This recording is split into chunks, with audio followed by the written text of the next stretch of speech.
My countrymen, it is sad that while government focuses its attention resources to battle the coronavirus, there are those who take advantage of a preoccupied government.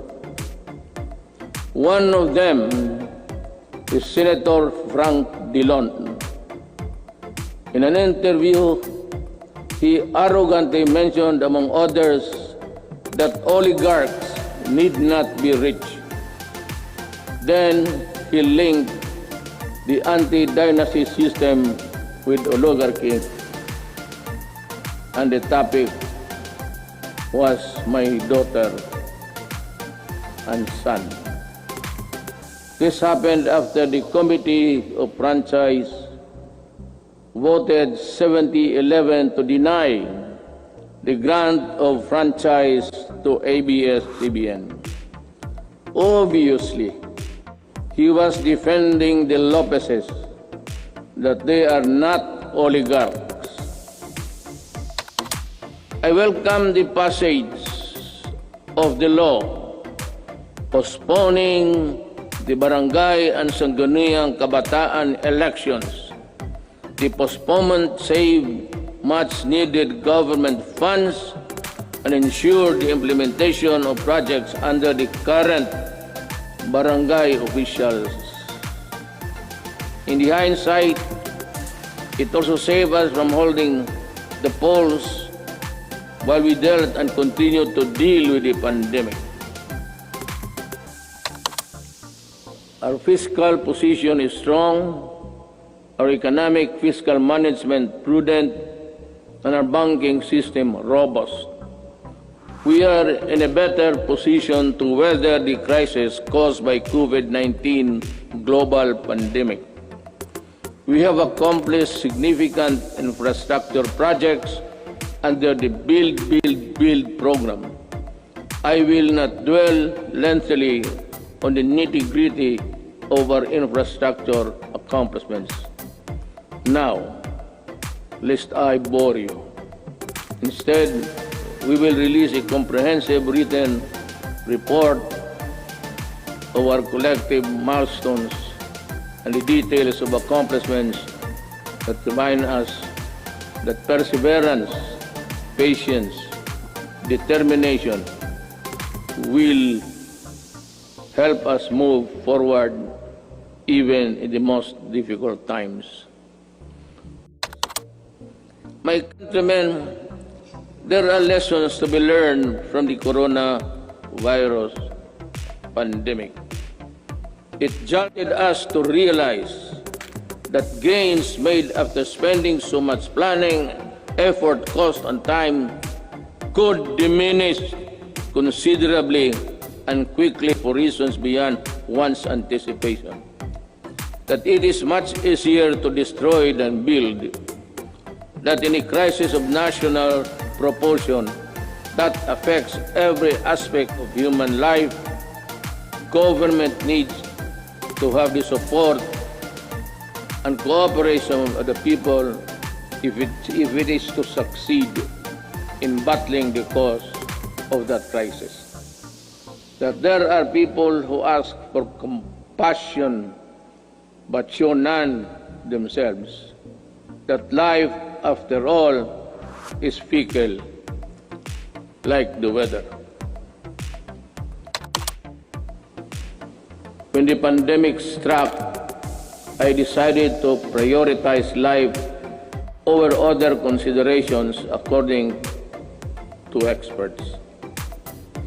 The intervention that the government had put in place prevented as much as 1.3 to 3.5 million infections. To me, even if the numbers were much lower, it would still be and would have been worth the sacrifice we made. Buhay muna, bago lahat.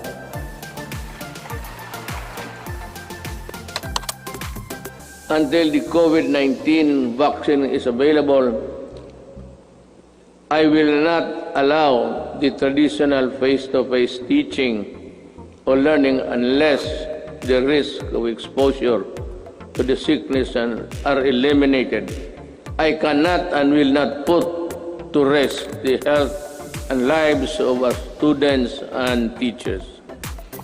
Yung about 2 weeks ago, I seem to have said that I would allow the face-to-face classes to resume. But we were talking actually of January. Because my thinking is that by September, we would have the vaccine.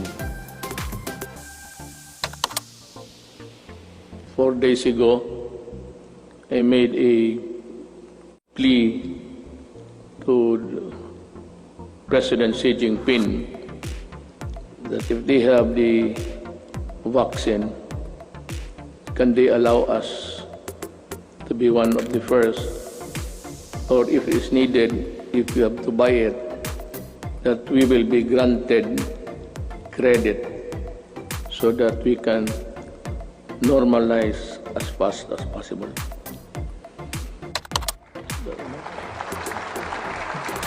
I call on our communication companies to improve their services lest we be forced to take drastic steps to address the less than deal service that the public is getting from you.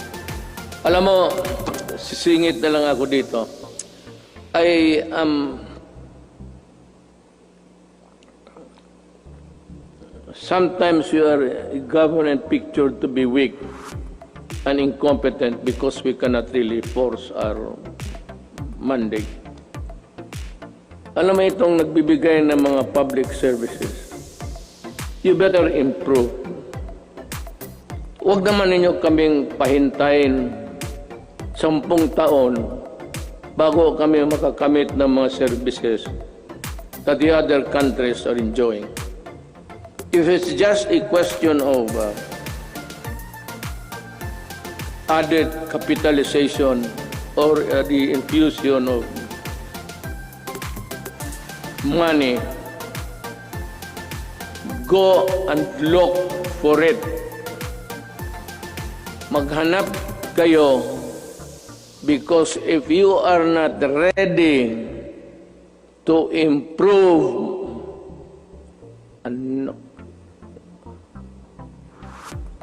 I might just as well close all of you and we revert back to the line telephone. At kukunin ko yan, i-expropriate ko sa gobyerno. I reiterate the swift passage of a law reviving the death penalty by lethal injection for crimes specified under the Comprehensive Dangerous Act of 2002. I did not hear so much clapping, so I presume that they are not interested. Plenty of critics, both sides, claim about nothing has been done to retake forcefully or physically the South China Sea.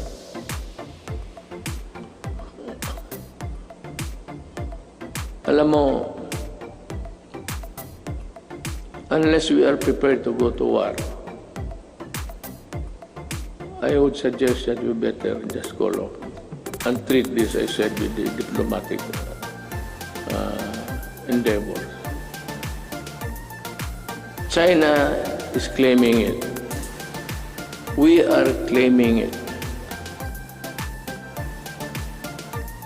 China has the arms. We do not have it. So, it's simple as that. They are in possession of the property. You remember property, your lawyer property rights. They are, it has nothing to do with the Philippine laws on property.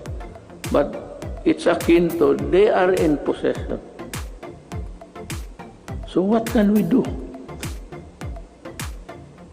We have to go to war. And I cannot afford it.